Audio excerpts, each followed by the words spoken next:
9절 하나님은 나의 요새이시니 그의 힘으로 말미암아 내가 주를 바라리이다. 17절 나의 힘이시여 내가 주께 찬송하오리니 하나님은 나의 요새이시며 나를 긍휼히 여기시는 하나님이심이니이다. 본문에 나타나는 다윗의 지금 상황은 목숨이 위태위태한 그런 상황입니다. 그것을 어떻게 알 수 있냐면 59편의 부제로 나온 부분을 읽어보면 이렇게 말씀이 기록되어 있습니다. 사울이 사람을 보내어 다윗을 죽이려고 그 집을 지킨 때에, 이 부제를 통해서 지금 다윗의 상황이 어떤 상황인지를 충분히 알 수가 있죠. 다윗의 상황은 편안하고 아무 염려가 없고 그냥 평범한 그런 일상생활이 아니라 정말 목숨이 위태위태한 그런 상황이라는 것이죠. 사울이 다윗을 죽이려고 사람을 보냈다고 합니다. 그리고 다윗이 거하는 집을 포위한 상황입니다. 다시 말해서 다윗의 상황은 사면초가의 상황이고 도간에 든 지와 같은 상황이고 긴박하고 절박한 상황이고 그런 가운데서 두려움과 불안이 가중되는 그런 상황이었습니다. 이 같은 상황에 처한 것은 오늘 59편의 말씀을 읽어보면 알 수 있듯이 다윗이 죄를 지은 까닭이 아니었습니다. 다윗이 겪고 있는 위태위태한 이런 상황은 다윗의 잘못이나 다윗의 허물과 죄로 인해서 다윗이 맞게 된 그런 상황이 아니었습니다. 그렇습니다. 우리는 가끔 오류를 범할 때가 있습니다. 신앙생활 하다가 어떤 분이 상황이 어려워지고 힘들어지고 고통 가운데 빠지면 곧바로 무슨 잘못을 했겠지, 아님 자기가 뿌린 것을 거두는 그런 상황이야 라는 식으로 인과율의 결론을 내려버립니다. 그런데 모든 것이 인과율의 법칙에 따라서 나타나는 것은 아닙니다. 때로는 다윗처럼 아무런 잘못도 없는데, 아무런 허물도 없고 죄도 없는데도 불구하고 사면초가 같은 상황이 벌어질 수가 있고요, 도간에 든 지와 같은 그런 상태가 일어날 수가 있고, 긴박하고 절박한 상황이 생겨날 수가 있고, 두려움이 그리고 불안이 가중되는 그런 일들이 우리 인생 가운데 얼마든지 일어날 수 있다는 것입니다.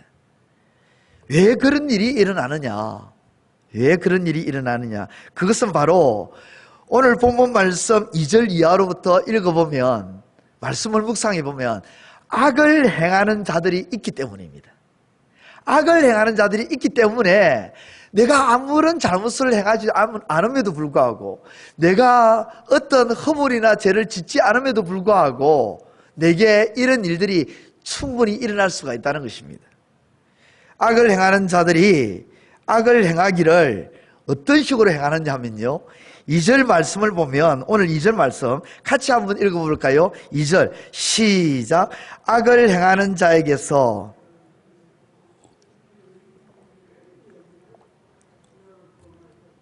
아멘. 여기 오늘 말씀해 보면 악을 행하는 자에게서 나를 건지시고 피 흘리기를 즐기는 자에게서, 악을 행하는 자들이 악을 행함에 있어서 어떤 모습으로 행하냐면요, 즐깁니다. 너무너무 기뻐하면서 악을 행하는 거예요. 악을 행하는 것이 그냥 행복한 거예요. 이런 자들로 인해서 내가 허물이 없고 내가 죄가 없어도 내게 그런 일들이 일어나는 거예요. 도간에 든 지와 같은 상황이 일어나고 두려움과 불안이 가중되는 그런 일들이 내 삶 속에 내 죄와 허물과는 상관없이 일어날 수가 있다는 것입니다. 또 5절과 6절 말씀에 보면 이런 말씀이 기록되어 있습니다. 5절과 6절 말씀에 그들이 점으로 돌아와서 개처럼 울며 성으로 두루 다니고 7절에도요. 그들의 입으로는 악을 토하며 그들의 입술에는 칼이 있어 이르기를 누가 들으리요 하나이다. 여러분, 개처럼 울며 성으로 두루다니며 입으로 악을 토하고, 여러분 이 모습을 보면 정말 악을 행하는 자들이 야 집요하다, 끈질기다, 그죠? 끈질기게 악을 행하기 때문에 우리의 죄와 허물과 상관없이 그런 일들이 일어나는 거예요. 또 하나는 말씀을 보면요, 악을 행하는 자가 계획적이고 의도적으로 행하기 때문에도 악을 행하는 자들이 그냥 적극적으로 행할 때도 있지만 계획적이고 의도적이고 그렇게 하는 자들도 있지 않습니까? 그런 자들로 인해서 우리의 삶이 때에 따라서는 이 다윗처럼 위태위태한 상황을 맞이할 수가 있다는 것입니다. 왜냐하면 다윗이 바로 지금 그런 상황을 직면하고 있기 때문입니다. 오늘 본문은 이것을 우리에게 말씀하고 있습니다. 나의 허물과 내 죄악과는 상관없이, 혹은 내게 허물과 죄악이 없다 할지라도 다윗과 같은 위태위태한 상황을 맞이할 수 있음을 우리에게 분명히 깨닫게 해주고 기억해라는 것입니다. 왜냐하면 우리가 살고 있는 이 땅에는 악을 행하는 자들이 분명히 있기 때문에. 그러면 우리의 죄악이나 허물이 아닌데도 위태위태한 이런 상황을 맞이하게 될 때 우리는 어떻게 해야 되나? 그런 악을 행하는 자들로 인해서 이런 일이 발생할 때 그러면 그 악을 행하는 자들과 맞불 작전으로 나가야 되느냐? 오늘 본문 말씀을 통해서 그것을 우리에게 가르쳐 주는 것이 아니라 오히려 이렇게 행할 것을 우리에게 말씀해 주고 있습니다. 본문을 보면 이런 상황에서 다윗의 시선이 누구를 향하고 있느냐? 만군의 하나님 여호와를 바라봅니다. 5절, 주님은 만군의 하나님 여호와 이스라엘의 하나님이시오니 일어나 모든 나라를 벌하소서. 그리고 그 하나님의 힘의 도우심을 바라봅니다. 9절, 하나님은 나의 요새시니 그의 힘으로 말미암아 내가 주를 바라리이다. 자신을 도간의 던지로 만들고 사면초가의 상황으로 만들어버리고 긴박하고 절박한 상태로 만드는 그런 사람들, 그 사람 왜 생각이 안 나겠습니까? 왜 그 사람이 의식되지 않겠습니까? 그 사람이 잊혀질까요? 분이 나고 속에서 부글부글 끓는데 안 잊어집니다. 생각납니다. 생각 안 하려고 해도 생각이 나죠. 그렇지만 그런 가운데서 다윗은 자신의 숨통으로 조여오는 그 사람만이 아니라 이때 만군의 하나님 이스라엘의 하나님을 생각하고 의식합니다. 이것이 다윗을 다윗되게 하는 거예요. 우리와 다윗의 다른 점은요, 바로 우리는 우리를 위태하게 하고 우리를 힘들게 하는 그것에만 집중하는데, 그래서 분통만 터져가지고 가슴 치고 어디 하소연할 데 없는가 싶어서 그저 어떤 사람이라도 붙들고 하소연하는 데만 급급한데, 다윗은 거기에 자신에게 인자를 베푸시고, 다윗은 거기에 그치는 것이 아니라 거기에 플러스 더해서 자신에게 인자를 베푸시고 긍휼을 베푸시는 하나님을 더해서 생각하고 의식을 하더라는 것입니다. 자신을 죽이려고 하는 상대만 생각하는 것이 아니라 그런 가운데 자신을 능히 건지실 수 있는, 그리고 살리실 수 있는 하나님도 생각하더라는 것입니다. 자신을 죽이려고 하는 상대에게만, 그 사람에게만 시선이 가는 것이 아니라 그 가운데서 자신을 능히 구원해 주실 수 있는 하나님께도 시선이 가더라는 것입니다. 이것이 다윗의 위대함이고 다윗의 신앙이고 우리 믿음의 선배가 보여주신 신앙이 무엇인지를 우리에게 제대로 보여주고 있더라는 것입니다. 여러분, 베드로 아시잖아요. 베드로가 한밤중에 물 위로 걸어오시는 예수님을 보고 예수님께 이렇게 요청을 합니다. 예수님, 나도 물 위로 걸어갈 수 있도록 해주세요. 그때 예수님은 베드로의 그 요청에 허락을 해주십니다. 그리고 물 위로 걸어서 예수님께로 나가게 하시죠. 그래서 베드로가 물 위로 걸어서 예수님께 가는데 그때 베드로가 바람을 보고 무서워서 물속으로 빠져듭니다.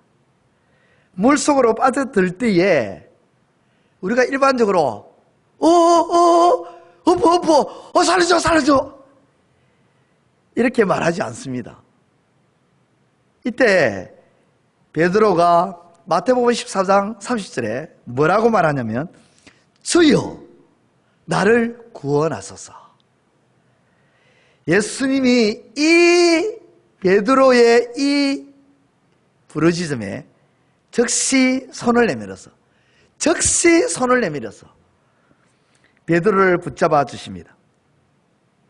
그렇습니다. 베드로는 바람을 보고 물속으로 빠져가는 아이고 죽는구나 하는 어떤 두려움, 그 불안감, 그럴 때 그 두려움과 불안감, 그 물속으로 빠져드는 그 상황만 생각하고 의식한 것이 아니라 그런 긴박한 상황 속에서 베드로가 놓치지 않고 또 하나 생각했던 것이 뭐냐면 주여였습니다. 주여 나를 구원하소서. 이때 예수님의 반응이 놀랍습니다. 마태복음 14장에 이렇게 기록되어 있습니다. 주님께서 즉시 손을 내밀어. 그냥 손을 내밀었다는 것이 아니라 이 말씀 단어가 반드시 기록되어 있습니다. 즉시. 베드로뿐만 아닙니다. 지금 다윗도 자신을 애워싼 사람들로 인해서 목숨이 갱각에 달렸지만 그와 같은 상황에만 분통을 터뜨리고 어찌해야 될까 고민하고 걱정하고 염려하는, 어떻게 하면 빠져나갈까, 어떻게 하면 내 목숨을 살릴까, 여기에만 급급한 것으로 끝난 것이 아니라 하나님을 찾고 하나님께 시선을 두고 인자와 긍휼을 베푸시는 그 하나님을 찾았다는 것입니다. 오늘 59편 17절에도 나를 긍휼히 여기시는 하나님, 그리고 중간중간마다 하나님은 나의 요새시요 피난처요, 하나님을 찾고 있잖아요. 그것이 다윗을 다윗되게 하는 거예요. 그것이 다윗의 위대함입니다. 여러분, 다윗의 위대함은요 다른 아주 거창한 것이 아닙니다. 우리하고 차이가 별로 없는 거예요. 여러분, 다윗을 보면요 얼마나 나쁜 짓을 많이 했는지 모릅니다. 자기 충성스러운 부하의 아내까지 취해버리는, 우리는 적어도 그런 짓은 안 하지 않습니까? 그러잖아요. 그런데 왜 다윗을 두고 성군이라 하고 이스라엘의 그렇게 위대한 사람으로 성경에 이름을 날리느냐? 바로 이런 부분입니다. 사랑하는 성도 여러분, 오늘 저와 여러분들도 주어진 삶 속에서 이런저런 여러 가지 어려운 일들을 만날 수가 있고 또 고통스럽고 괴롭고 힘든 일들을 만날 수가 있습니다. 그러한 가운데 그 상황과 그 일에만 매여서 스트레스 받고 걱정하고 고민하고 이거 어떻게 하면 해결할까, 이런 생각에만 그치지 마시고 그런 가운데서 나를 건지시고 나를 능히 살려주시고 나를 구원해 주시고 나의 요새가 되시고 나의 힘이 되시고 나를 도와주실 수 있는 하나님을 생각하고 하나님을 바라보심으로 하나님의 구원을 맛보시고 경험하시는 저와 여러분들의 삶이 되시기를 우리 주님의 이름으로 축원드립니다. 기도드리겠습니다. 이제 오늘 받은 말씀으로 함께 기도하겠습니다. 첫째, 아무런 허물과 죄악이 없어도 악인으로 인해 사면 초가와 같은 위태하고 힘든 상황을 직면하고 맞이할 수 있음을 깨닫게 하소서.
둘째, 힘든 상황일 때 그 상황이나 그러한 상황을 이끈 사람만 보지 않게 하시고 하나님을 주목하고 하나님을 바라봄으로 구원을 입게 하소서.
이제 오늘의 기도 제목을 가지고 합심하여 기도하도록 하겠습니다.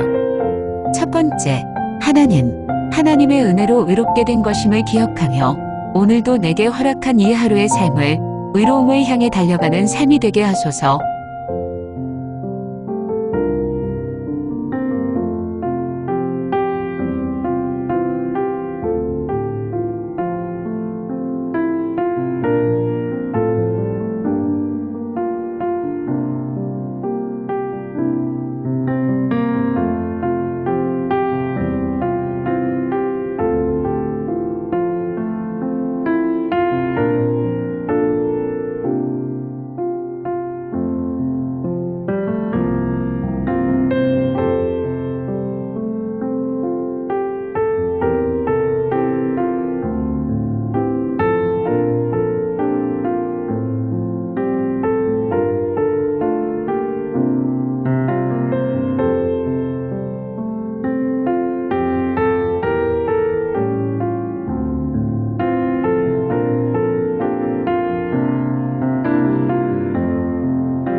두 번째, 다른 이에 대해 판단할 때 두렵고 떨림으로 나를 돌아보게 하시고 삼가 주의하며 겸손하게 하소서.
세 번째, 먹든지 마시든지 무엇을 하든지 하나님이 기뻐하는 모습이 되게 하시되 하나님을 가리우는 모습은 떨치게 하소서.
이제 개인의 기도 제목을 가지고 하나님 앞에 기도하시기 바랍니다.